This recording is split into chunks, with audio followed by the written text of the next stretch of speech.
इस 20 दिन में हम अपनी रिवीजन की स्ट्रैटेजी को कैसे मजबूत करें, हम इसको कैसे कवर अप करें, हम कैसे ये सब एक बार में रिवाइज करें कि मेरे को 12 दिन में ये सभी रिवीजन करना है। अब बात आती है कि रिवीजन कैसे करें। मैं वो टारगेट दे रही हूँ जो मैं बच्चों को बताती हूँ, वो करते हैं और उनको यूजफुल होता है। सेम चीज़ मैं आपको भी बता रही हूँ कि आपको 10 से 12 दिन में यही काम करना है। हेलो स्टूडेंट्स, कैसे हैं आप सब लोग? आई होप आप लोग अपनी तैयारी बहुत ही अच्छे से कर रहे हैं, क्योंकि अब हमारे पास एग्जैक्ट 10 से 20 डेज बचे हैं और उन 20 दिन में आपको अपने पूरे 2 साल की मेहनत को रिवाइज करके प्रॉपरली अपने जेई मेन के एग्जाम में बैठना है। तो यहाँ पर बात हो रही है मेहनत की, तो डेफिनेटली आपने 2 इयर्स बहुत मेहनत की है। आपने हर एक चैप्टर की पहले थ्योरी पढ़ी है, क्वेश्चन सॉल्व किए हैं, फिर उसके टेस्ट दिए हैं, टेस्ट की गलतियों को अपनी कॉपी में नोट किया है। ये सारा काम आपका 2 साल की मेहनत में हो चुका है। कमिंग बैक कि अब हमारे पास क्योंकि 20 दिन बचे हैं, सिर्फ ये 20 दिन, इस 20 दिन में हम अपनी रिवीजन की स्ट्रैटेजी को कैसे मजबूत करें कि हमने इस 2 साल में जो भी पढ़ा है वो हमें कंसाइज करके 20 दिन में रिवाइज करके पेपर में बैठना है, ताकि हम अपना बेस्ट एंड एफिशिएंट मूव दे सकें। ना तो क्वेश्चन राइजेस कि हम 20 डेज में क्या क्या कर सकते हैं। डेफिनेटली हम 20 दिन में पूरा सिलेबस कंप्लीट नहीं कर सकते एंड बात तो सही है कि 20 डेज हैं एंड हमारे पास सिलेबस काफ़ी ज़्यादा है, बट सिलेबस करने के लिए हमारे पास टाइम था, that was 2 years was sufficient. अब हमारे पास वो टाइम आ गया है कि हमने अब तक जितना भी पढ़ा है हम उसको रिवाइज करें और इस तरीके से रिवाइज करें कि हम पेपर में बैठे तो हम सारे क्वेश्चंस को कर सकें। आज के इस डिस्कशन में मैं आपको करने वाली हूँ आपके साथ कि हम लोग केमिस्ट्री में कैसे कैसे रिजल्ट्स अपना इन्हांस कर सकते हैं। केमिस्ट्री में रिवीजन टेक्निक हमारी क्या होनी चाहिए। माइंडेड स्टूडेंट्स, केमिस्ट्री में आप अगर 70 to 80 मार्क्स स्कोर कर लेते हो, you can attain 99 percentile. Chemistry काफ़ी स्कोरिंग सब्जेक्ट है, कम टाइम दे के you can score very very good और ओवरऑल जेई का इन रिजल्ट जो है आपका वो केमिस्ट्री से इन्हांस हो सकता है। ठीक है, कमिंग बैक, हम लोग अगर अपने सिलेबस को एक बार ही देखें तो हमारे पास केमिस्ट्री में 3 कैटेगरीज हैं और फिजिकल है, इनऑर्गेनिक है एंड ऑर्गेनिक है। आई होप आप लोगों ने अब तक इन सभी के चैप्टर्स पढ़ लिए हैं। अगर इन केस आपने ये चैप्टर्स एक एक बार गो थ्रू नहीं हुए हैं तो 2 से 3 दिन का टाइम लो और जितना भी बैकलॉग है इसको खत्म करो। जेई मेन में मैं आपको कभी भी नहीं कहूँगी कि इस चैप्टर का वेटेज ज़्यादा है, इस चैप्टर का वेटेज कम है, because JEE is quite a surprising test. हमें कभी किसी चैप्टर से ज़्यादा क्वेश्चन मिलते हैं, कभी किसी से मिलते ही नहीं। तो this is very surprising, but still अगर हम लोग एम्फेसाइज करें कि हाँ क्वेश्चन आ ही सकता है, तो आ ही सकता है वाली कैटेगरी में थर्मो है, इक्विलिब्रियम है, जिनसे डेफिनेटली क्वेश्चन आ ही सकते हैं। इसके अलावा structure of atom which is quite important. Although मैं आपको ये नहीं कह रही कि आप सिर्फ यही 3 पढ़ के जाओगे, पढ़ के आपको एक एक बार सभी जाना है, क्योंकि मेहनत की है और पढ़ाई की है 2 साल में, तो you have to cover each and every concept है। इसके अलावा मैं आपका जो मेजर ध्यान है वो पोस्ट करना चाहूँगी इनऑर्गेनिक में। आप इनऑर्गेनिक स्किप करते हो, आपको लगता है फिजिकल है, मैथ्स के न्यूमेरिकल्स आ रहे हैं, ऑर्गेनिक है, एक फ्लो में चलती जा रही है, यू कैन कवर, लेकिन आपसे जो छूट जाता है दैट इज इनऑर्गेनिक और वहाँ आपके मार्क्स डाउन हो जाते हैं एंड मेजर डिसाइडिंग फैक्टर ही आपका इनऑर्गेनिक होता है। ठीक है, इनऑर्गेनिक में भी हम लोग नेग्लेक्ट करते हैं पी ब्लॉक को। तो मैं आपको यही कहूँगी कि जितना भी पी ब्लॉक आपके नोट्स में आपके सर या आपके मैम ने आपको लिखवाया है, आप पी ब्लॉक को बहुत अच्छे से कर जाओ। Then DNF block 12th class का टॉपिक है, 12th के बोर्ड्स के लिए भी प्रिपेयर हो जाएगा, प्लस जेई मेंस की प्रिपरेशन में भी ये टॉपिक काफ़ी हेल्पफुल रहेगा। And then again coordination, as we all know, काफ़ी ही इंपॉर्टेंट एंड हाई वेटेज वाला टॉपिक है। इसके अलावा अगर मैं बात करूँ chemical bonding, see again I am saying important एक एक टॉपिक है, आपको फोकस सभी पे करना है। ये बस मैं आपको मार्क कर दे रही हूँ कि आप इसको नेग्लेक्ट मत करो, इम्पॉर्टेंट ये सभी है। I will just suggest you कि ये टॉपिक्स मैं अभी मार्क कर रही हूँ, प्लीज डू नॉट नेग्लेक्ट, ठीक है, अदरवाइज आपने पढ़ा तो होगा भी। अब क्वेश्चन आता है मैम टॉपिक्स तो ठीक है, हो गया है, हमारे पास 20 दिन का टाइम है, हम इसको कैसे कवर अप करें, हम कैसे ये सब एक बार में रिवाइज करें। तो उसके लिए मैं आपको एक स्ट्रैटेजी दे दूंगी। जैसे कि मोस्टली जेईई मेन का पेपर 21 जनवरी से स्टार्ट हो रहा है और अगर 21 जनवरी से स्टार्ट हो रहा है तो करंटली आपके पास 20 दिन है। मान लो किसी का पेपर 25 को हो गया, 30 को हो गया तो उसके पास थोड़े ज़्यादा दिन आ गए। बट अभी हम मान के चल रहे हैं ऑन एन एवरेज कि ठीक है हमारे पास 20 टू 22 डेज़ प्रेज़ेंट है और उन 20 टू 22 डेज़ को आपको डिवाइड करना है 10, 5 एंड 5 की कैटेगरी में। जो मैं आपको बता रही हूँ कि ये 10 डेज़ है, आप इसको 10 टू 12 डेज़ भी बोल सकते हो। इस 10 से 12 दिन की स्ट्रैटेजी में आपको क्या करना है, आपको ये जितने भी चैप्टर्स मैंने यहाँ लिखे हैं, ठीक है? लाइक मैं आपको बता दूँ कि आपके पास दिन में है 24 आवर्स, उस 24 आवर्स में अभी आपको जेईई के लिए एग्ज़ाम देना है, जनवरी इज़ द फर्स्ट अटेम्प्ट और स्कोरिंग भी वही होता है, अटेम्प्ट जिसका क्लियर होता है, मेजर परसेंटेज जनवरी में होता है। तो जनवरी वाला अटेम्प्ट बहुत सीरियसली दीजिएगा।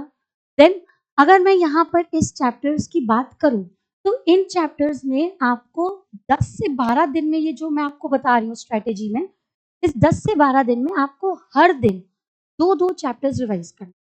लाइक केमिस्ट्री को आप पूरे दिन में 4 घंटा देंगे, अदर सब्जेक्ट्स को 4-4। केमिस्ट्री को 4 दोगे तो स्कोर काफ़ी अच्छा हो सकता है। तो आपको उस 4 घंटे में हर दिन में 2-2 चैप्टर खत्म करने हैं। अब आपकी चॉइस है कि आप 2 ऑर्गेनिक 2 फिजिकल केमिस्ट्री के चैप्टर एक साथ करना चाहते हो या जैसे स्ट्रक्चर ऑफ एटम काफ़ी बड़ा चैप्टर है तो इसके साथ कोई छोटा-सा पीरियोडिक टेबल पिक कर लो। ऐसे करके करना चाहते हो that is up to you. आपने एक फिजिकल केमिस्ट्री के साथ केमिकल बॉन्डिंग करना है, जैसे मान लीजिए आपने स्ट्रक्चर ऑफ एटम के साथ बॉन्डिंग करना है या रिडॉक्स के साथ बॉन्डिंग करना है। एक बड़ा चैप्टर, एक छोटा चैप्टर अप टू यू है। आपको कॉपी पेन लेकर बैठना है, आपको इधर चैप्टर्स के नंबर लिखने हैं, इधर नंबर ऑफ डेज़ लिखने हैं and divide your chapters accordingly कि मेरे को 12 दिन में ये सभी रिवीजन करना है। अब बात आती है कि रिवीजन कैसे करें? तो रिवीजन आपको सिर्फ़ और सिर्फ़ अपने नोट्स से करना है फिलहाल के लिए। आगे की स्ट्रैटेजी जब मैं बताऊँगी तो आपको और क्लैरिटी आएगी क्वेश्चंस को लेकर।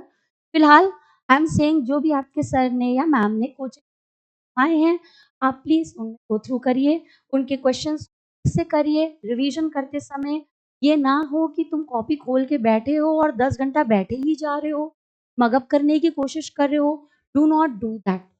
क्योंकि जो 10 से 12 घंटे बस ऐसे कॉपी पढ़ने पलटते हैं, उनके दिमाग में जनरली में कुछ नहीं जाता। आपने क्या करना है रिवीजन करते समय आपने टॉपिक ओपन करना है, आपने एक चैप्टर उठाना है, लेट्स सपोज़ मैं यहाँ पर बात कर रही हूँ स्ट्रक्चर ऑफ एटम की। स्ट्रक्चर ऑफ एटम में मेरा टॉपिक आया क्वांटम नंबर्स। अपने माइंड में एक मैप बना लो, कॉपी में मत देखो। पहले ही माइंड में एक मैप बना लो कि okay structure of atom quantum numbers में 4 तरीके के क्वांटम नंबर्स होते हैं, इसका ये कैटेगरी होती है, अज़ीमुथल में ये आता है, अज़ीमुथल होती है, प्रिंसिपल की रेंज है। इस तरीके से आपने अपने दिमाग में पहले एक स्टोरी बिल्डअप कर ली। फिर आप जब पेजेस में गो थ्रू होगे, देखोगे कि हाँ, जो आपके दिमाग ने आपको सिखाया, वही सारी चीज़ें पेजेस में लिखी हो। There is nothing different. I hope इतना क्लियर हो रहा है। तो जिस तरीके से आप अपना रिवीजन जो है वो काफ़ी इफ़ेक्टिव कर सकते हो और आप एक दिन में 2 चैप्टर्स को बहुत ही ईज़िली कवर कर सकते हो। एक दिन में 2 से 3 चैप्टर्स को ईज़िली कवर करना ही करना है। I hope this is clear. फिर जब 10 दिन में आपने 2 to 3 chapters per day revise कर लेने हैं, कि आपके 2 टू 3 चैप्टर्स हैं पर डे के, आपको 2 से 3 चैप्टर पर डे में रिवाइज़ करना ही करना है। उसके बाद हम लोग आते हैं नेक्स्ट 5 डेज़ की स्ट्रैटेजी पे। जब आपने 10 से 12 दिन हर एक चैप्टर में गो थ्रू हो चुके हो, हर एक चैप्टर के आपने जितने भी चैप्टर्स यहाँ पे प्रेज़ेंट हैं, 1 मिनट, हाँ, जितने भी चैप्टर्स आपके इस तरफ पे प्रेज़ेंट हैं, जब आप इनमें एक बारी अच्छे से गो थ्रू हो चुके हो, अब जब आप क्वेश्चन लगाने बैठोगे, आपका दिमाग तुरंत-तुरंत टिक-टिक गेटिंग माय पॉइंट? तो 10 दिन में आपने ये सारे चैप्टर्स 2 से 3 चैप्टर्स 1 दिन में रिवाइज़ करें और अपना पूरा का पूरा सिलेबस एक बार गो थ्रू हुआ। एंड रिवीजन कहाँ से करना है? From class note only. Class notes and modules में अगर आपने कोई क्वेश्चन बहुत ज़्यादा एक्स्ट्रा मार्क कर लिया है कि हाँ, ये क्वेश्चन मुझसे एक अटेम्प्ट में नहीं हुआ, तो एक बार आप उसमें ज़रूर गो थ्रू करेंगे। लेकिन क्लास नोट्स में से जितने भी न्यूमेरिकल्स हैं, जितने भी क्वेश्चंस हैं, जितनी भी थ्योरी है, सब आप ये 10 से 12 दिन में करोगे, व्हिच इज़ क्वाइट अचीवेबल। मैं आपको कोई भी ऐसा टारगेट दे ही नहीं रही हूँ कि जो आप अचीव, मैं वो टारगेट दे रही हूँ जो मैं बच्चों को बताती हूँ, वो करते हैं और उनको यूज़फुल होता है। सेम चीज़ मैं आपको भी बता रही हूँ कि आपको 10 से 12 दिन में यही काम करना है। इसके अलावा और सारी जगहों के नोट्स को ओपन नहीं करना। You don't have that much. Clear है इतना? इसके बाद हम लोग आते हैं लास्ट नेक्स्ट 5 डेज़ स्ट्रैटेजी पे। तो नेक्स्ट 5 डेज़ स्ट्रैटेजी का अगर मैं आपको यहाँ पर रोल बताऊँ, तो इसमें आपको सिर्फ़ और सिर्फ़ प्रीवियस ईयर के questions, because now you have discussed all the notes. आपने एक बार नोट्स में से गो थ्रू हो चुके हो, you have everything in your mind.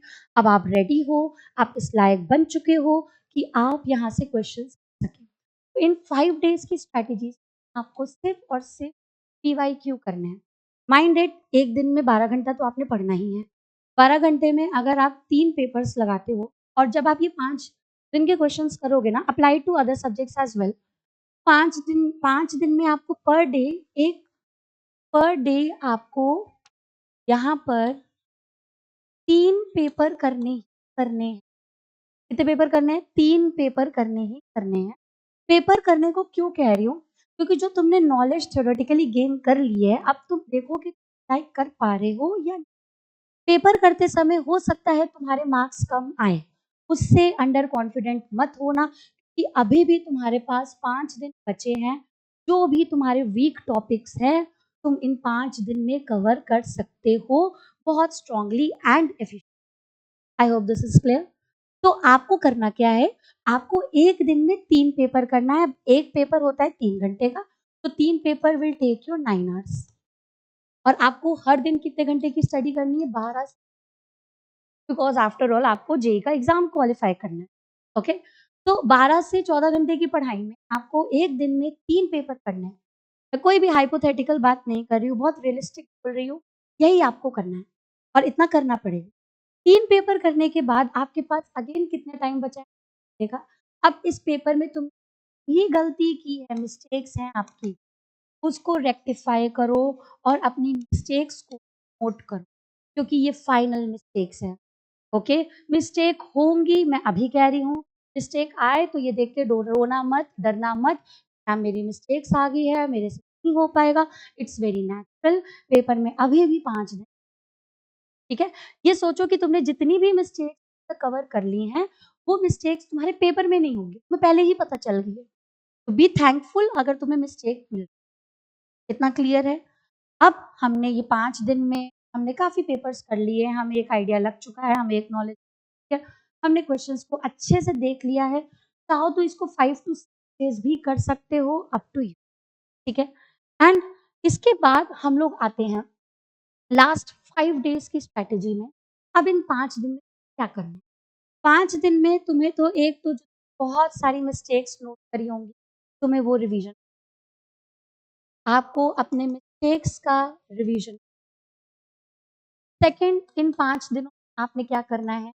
आपने शॉर्ट नोट्स जो बनाए हैं, आपने अपने शॉर्ट नोट्स रिवाइज़ करने। इन शॉर्ट नोट्स में अगर मैं बात करूँ फिज़िकल केमिस्ट्री, तो फिज़िकल केमिस्ट्री में आपके पास आ जाते हैं न्यूमेरिकल्स आ जाते हैं, जैसे कि लेट्स सपोज़ तो न्यूमेरिकल्स के जो फ़ॉर्मूले होते हैं आप वो ना भूल जाओ।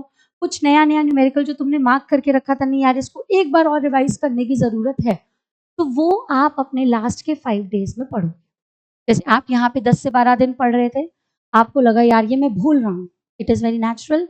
आप उसकी पिक क्लिक कर लो, पीडीएफ बना लो एक दिन में और उसको लास्ट मोमेंट पे रिवाइज़ करो, ठीक है? तो शॉर्ट नोट्स के रिवीजन करने हैं, मिस्टेक का रिवीजन करना है एंड इम्पोर्टेंट क्वेश्चंस जो आपने मार्क किए थे, आपने उनका क्या करना है? रिवीजन। इम्पोर्टेंट क्वेश्चंस का रिवीजन करना है। अब आता है और क्या करना है, क्योंकि 5 दिन में सिर्फ ये नहीं करना, 5 दिन में आपको रिवाइज करनी है एक बार फिर से इनऑर्गेनिक। क्यों बोल रही हूँ मैं इनऑर्गेनिक रिवीजन के लिए? बिकॉज इनऑर्गेनिक हम भूल जाते हैं, ऑर्गेनिक में हर एक चीज़ अपने आप से लिंक्ड है, हमें वो याद रहती है। इनऑर्गेनिक में हम चीज़ें भूल जाते हैं, so you need to go through this once again, ठीक है? इसी के साथ आपको ऑर्गेनिक की नेम्ड रिएक्शंस एक बार फिर से देखनी है, ताकि आप भूलिए मत। जो भी आपने पेपर के टाइम पे अपनी गलतियाँ देखी कि यहाँ मैं कमी हूँ, यहाँ मेरा कॉन्सेप्ट थोड़ा-सा लैग हो रहा है, मुझे एक बार इसको फिर से पढ़ने की ज़रूरत है, वो सभी चीज़ें आप ये लास्ट के 5 डेज में दोगे। ओके, लेकिन ध्यान रखना, तुमको एंजाइटी, तुमको स्ट्रेस क्यों आता है? तुमको एंजाइटी, तुमको स्ट्रेस इसलिए आएगा क्योंकि तुमने प्लानिंग प्रॉपर नहीं की। अगर आप एक पेन कॉपी लेकर बैठो और अपनी कैपेबिलिटी के हिसाब से कि हाँ मैं इतना ही कर पाऊंगा, उसके हिसाब से अपना डेली टारगेट बना लो, तो आपकी प्लानिंग हो चुकी है प्रॉपर, आप इजीली ये 2 फेजेस पास कर लोगे। फेज 5 दैट इज फेज 3 में आपको कुछ नहीं है, because you have that final revision वाला कॉल। तो वो फाइनल रिवीजन वाला कॉल आपका लास्ट फेज में हो जाएगा, that is on phase 3। I hope that is clear to you all. इसके बाद आपने ऑर्गेनिक में नेम रिएक्शंस एंड फिजिकल के न्यूमेरिकल्स भी, आई एम सॉरी, फिजिकल के आपको फॉर्मूले भी एक बार गो थ्रू होने हैं, कोई भी concept. And remember physical chemistry में बेटा यूनिट कन्वर्जन्स पे बहुत एम्फेसिस देना। यूनिट कन्वर्जन एक ऐसा चैप्टर है जो कि काफी पूछा जाता, मतलब sorry not chapter, I am sorry, unit conversion पे फोकस करेगा क्योंकि वो हर एक चैप्टर में पूछा जाता है। वो आपको फॉर्मूले बहुत स्ट्रेट अवे देंगे, लेकिन वो यूनिट हर किसी की बदलने को मांगेंगे। क्वेश्चन की डिमांड होगी हर यूनिट को बदलना। तो आई होप आपको प्रेशर, टेम्परेचर, इन सब की यूनिट्स को चेंज करना बहुत अच्छे से आता है। वॉल्यूम हो गया, है ना, फ़ारेनहाइट, डिग्री सेल्सियस, इन सब के यूनिट्स को आपको चेंज करना आना चाहिए, ठीक है, क्योंकि फिजिकल केमिस्ट्री ये डिमांड करती है। तो फॉर्मूले एंड यूनिट कन्वर्जन आपको इसमें बहुत ज़्यादा फोकस करनी। इसके अलावा एक चैप्टर के बारे में मैं और आपसे डिस्कस करना चाहूँगी, that is this chapter, purification and analysis of organic compound. मैं लास्ट ईयर से काफ़ी इसके बारे में देख रही हूँ कि इस चैप्टर से क्रोमेटोग्राफी के न्यूमेरिकल्स बहुत ज़्यादा आ रहे हैं। एक बार आप लास्ट ईयर के क्वेश्चंस दैट इज PYQ जो कि आप करोगे ही, उससे गो थ्रू होके जितने भी इस चैप्टर से न्यूमेरिकल्स आए हैं, एक बार आप उसमें गो थ्रू ज़रूर करना, because this chapter is quite important. फिर मैं आपसे कहूँगी कि आप अगर स्टेप बाय स्टेप चलोगे, आपने अपना ये 20 दिन का प्रॉपर प्लानिंग कर ली है, एक टारगेट बना लिया है, आपको कहीं पे भी प्रॉब्लम नहीं आएगी, स्ट्रेस, एंजाइटी कुछ भी नहीं होगा, आप कॉन्फिडेंस में रहोगे। You will be in confidence. हाँ, कॉन्फिडेंस आपका डाउन कब होगा? जब आप ये 5 to 6 डेज में PYQ करेंगे। हो सकता है आपके क्वेश्चंस या कॉन्सेप्ट में कहीं ना कोई लैग हो, वो आपको मिल जाएगा, बट बी थैंकफुल कि आपको मिस्टेक्स मिल गई हैं, ताकि आप ये मिस्टेक्स को अपना रेक्टिफाई करके 5 to 6 डेज जो आपके लास्ट में रहेंगे, उसमें आप उसको अच्छे से कवर कर सकते हो। So that's all from my side. All the best students. You can do very good.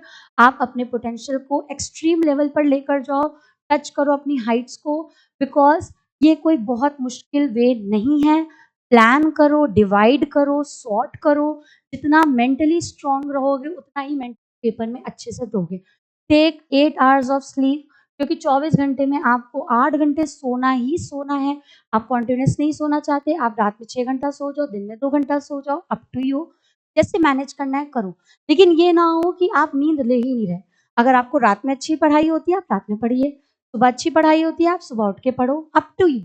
But नींद पूरी लो, 8 घंटे की नींद लो, जैसे भी लेनी है लीजिए। उसके बाद 2-3 घंटे खाने पीने में, एंड रेस्ट आपके 14 आवर्स डेडिकेशन के साथ इस 20 दिन में दे दीजिए, तभी आपका सिलेक्शन पॉसिबल है। Thank you class.